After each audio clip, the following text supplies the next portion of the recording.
ito, parang ito yung magiging sagot para makarecover kayo sa, sabi ko nga sa inyo guys, matatakbuhan, yung iba sa inyo kasi matatakbuhan sa pera. Or matatakbuhan ng pera. Matatakbuhan sa, tama ba yung salita ko?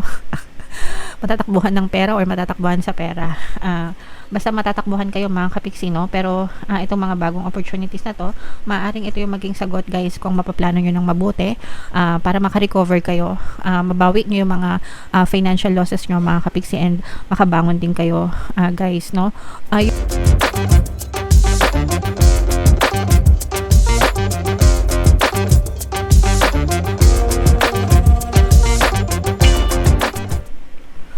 Hello guys, hello Sagittarius, welcome back to Pinoy Pixie tayo. Ang pamagat ng episode natin for tonight is first half kapalaran ngayong August 1 to 15 para sa Sagittarius, Sun, Moon, Rising Sign, and Venus. So unahin natin tong deck na to guys. Tingnan natin yung mga mensahe sa inyo or yung mga paparating sa inyo Sagittarius ngayong August 1 to 15. So, for some of you mga kapiksi, may mga maaring mawala sa inyo. Although, pwede namang hindi mag-resonate sa lahat, guys. Pwedeng sa iba lang, but you might experience grieving, no? Pwedeng tao, pwedeng bagay, pwedeng sitwasyon yung mawala sa inyo mga kapiksi, and you will grieve, na ibig sabihin magduluksa kayo.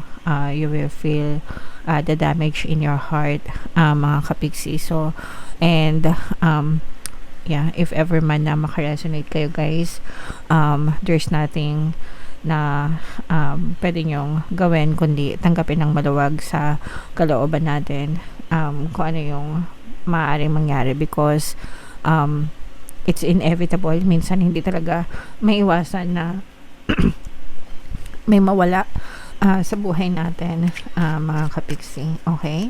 Alright. Okay, so ayan yung first message for you Sagittarius. Another mensahe para sa inyo guys. Ito naman, this is TLC, no? Tender Love and Care. Mga kapiksi, pagdating sa pag-ibig sa relationship, mararamdaman nyo talaga yung pagmamahal ng inyong partner o specific person. Kung kayo ay meron ng mga partner, mga kapiksi, maaaring mas lalo pang tumindi yung pagmamahalan nyo sa isa't isa guys. Mas lalo pang lumalim, kumbaga. Yung pagmamahalan nyo sa isa't isa mga kapiksi, and iparamdam sa'yo ng iyong partner or specific person kung gaano ka ka-importante sa kanya mga kapiksi. Alright? And another message for you Sagittarius. For some of you guys, no, ibig sabihin nito magtanim ng mga magagandang memories habang may pagkakataon pa bago mawala ito, bago mangyari itong mga losses na to mga kapiksi. Kailangan magtanim as much as you can, no? Magtanim tayo ng mga magagandang memories with our loved ones mga kapiksi, kasi it's either sila yung mauna or tayo yung mauna sa kanila, di ba? Only memories will remain mga kapiksi, no? Mga memory lang yung may iwan sa atin guys. So yeah. Comment down below guys if feeling nyo naka-resonate kayo dyan. Buno tayo ng additional na message for you guys. Habang sinashuffle ko to, panoorin nyo muna yung video natin regarding sa ating paano mag-manifest ng abundance video course. Kapiksi, sawa ka na ba sa mga struggles at hirap sa buhay mo? Masipag ka ba at masikap sa buhay ngunit hindi ka pa rin umaasenso? Ilang beses ka na bang nag-attempt mag-negosyo at mag-invest pero palagi ka pa rin nalulugi?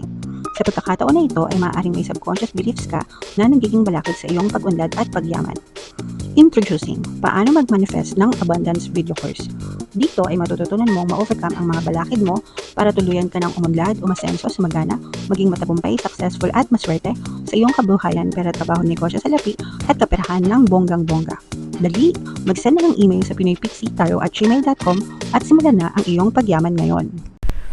Alright, so sa lahat ng gusto mag-avail ng course guys, naka-flash sa screen nyo. Una, meron tayong paano mag-manifest ng abundance video course. Meron din tayong paano mawala ang third party at magkaroon ng harmonious na relationship. And meron din tayong paano pabalikin si ex, reverse breakup. Sa mga interesado guys, mag-send lang kayo ng email sa pinoypixie@gmail.com. So, Aquarius kayo ay represent ng Queen of Wands sa ating spread. Latag natin yung spread nyo mga kapiksi. And sa mga naghahanap ng mga pampaswerte guys na lucky charms or lucky bracelet, may mga items na makikita kayo sa description box at saka sa comment section. Sa mga gusto mag-avail guys, click nyo lang yun. Ito yung mga sample na products guys. Ito yung Aventurine. Tapos ito naman yung Citrine mga kapiksi. Napakabisang combo nitong dalawang to pag pinagsama nyo guys. No? So, pang-attract ng swerte, kaperahan, trabaho, negosyo sa lapi guys. So, this is both negative and positive mga kapiksi. Medyo may konting gusot, no, na maaari kayong ma-experience, guys. Ngayong, parang pagtatalo ito mga kapiksi, no. This can be from another person. Maaaring dahil sa pera ito, guys. Maaaring matakbuhan kayo sa pera ng isang tao, kakilala nyo, ganyan, kaibigan, na pinautang nyo, tapos aahasin pa kayo or tutuklawin kayo mga kapiksi. Medyo mahihirapan kayo singilin sila guys kasi sila pa yung parang mapalaban, no? Sila pa yung palaban, kayo pa yung mahihiyang maningil sa kanila guys. Sila pa yung may ganang magalit sa inyo. At saka ito guys, parang this is a very dirty person, parang madumi itong person na to. Ibig sabihin parang sanay na sanay siya na makipag-away, sanay na sanay siya sa mga siraan, ganyan. So, pwedeng sirain ka nitong person na to mga kapiksi. Kaya, always kong sinasabi sa inyo guys na mag-ingat kayo sa mga taong pinagkakatiwalaan nyo, mga pinapahiram nyo, pinapautang nyo ng pera ganyan. Kasi baka baka maano kayo guys, baka masaktan lang kayo mga kapiksi. Okay? Alright, so, yeah. And on the good side naman, ito guys, no, this is a very nice para magkakaroon kayo ng ito guys, brand new ideas na parang magic. Hindi naman magic guys, parang ding nagets nyo ba yung ibig sabihin? Para magkakaroon kayo ng magandang idea on what to do with your life, especially kung meron kayong pinaplano pero hindi na-push yung mga plano nyo. Parang ngayon hanap na kayo ng paraan para eventually mapush yung mga plano nyo sa buhay and makakakita kayo ng mga magagandang resulta, no? Dito sa mga pinaplano nyo guys. So, pwedeng sa trabaho ito or sa kabuhayan nyo in general mga kapiksi, pero parang you are being guided. Kasi ito guys, parang feeling ko matagal na kayong naghahanap ng mga solusyon or naghahanap ng mga magagandang sagot. Pwedeng naghahanap kayo ng mga magagandang pagkakakitaan mga kapiksi, and eventually dahil nafo-focus yung attention nyo doon, talagang ipagkakalob sa inyo ng universe yung movement dyan mga kapiksi. Okay, so kapag may naisip na kayo guys na paraan, make sure na you take action, kasi anong silbi ng impormasyon ng plano kung hindi naman kayo kikilos mga kapiksi. Alright, so yeah. These are brand new beginnings mga kapiksi, no? Pagdating sa kaperahan, sabi ko nga sa inyo, yung mga ideas na naiisip nyo guys, maaari may kinalaman siya sa kaperahan. So kung ano man yan, pwedeng trabaho, negosyo, investment. Ayan, no? This will bring in abundance of money sa inyo guys. Ito, parang ito yung magiging sagot para makarecover kayo sa, sabi ko nga sa inyo guys, matatakbuhan, yung iba sa inyo kasi matatakbuhan sa pera or matatakbuhan ng pera, matatakbuhan sa, tama ba yung salita ko? Matatakbuhan ng pera or matatakbuhan sa pera.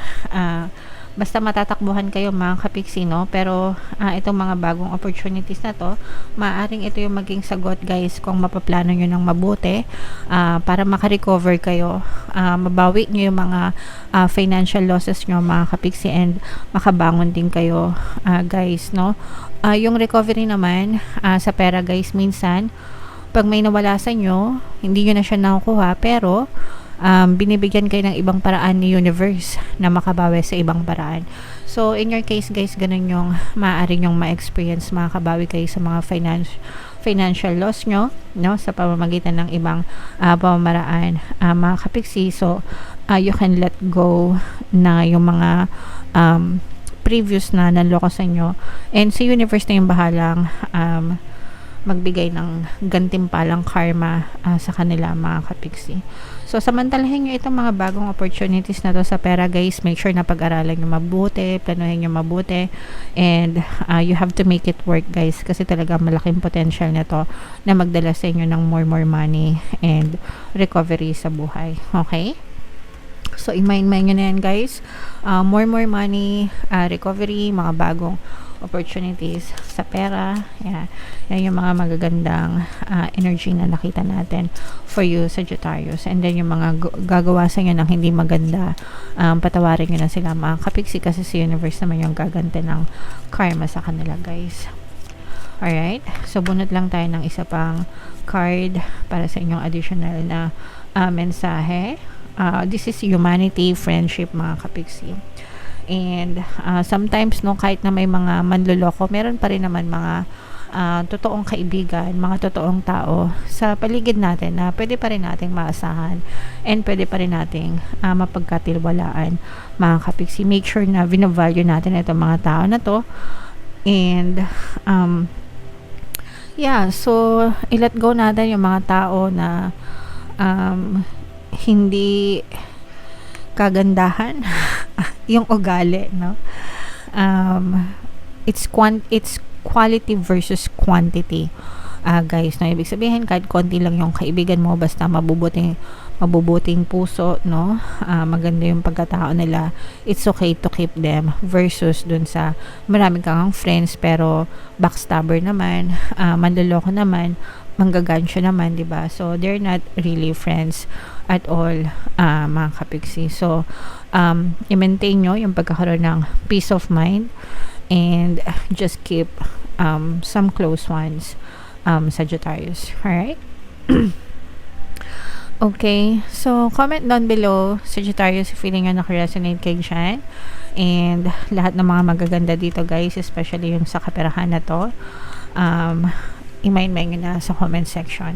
And for more tarot readings, guys, ito yung playlist nyo. Ito naman yung ating success stories ng paano mag-manifest ng abundance video course. Click here to subscribe, guys. Thank you for liking, sharing, and subscribing. See you next time. I love you all. Have a nice day. Bye-bye.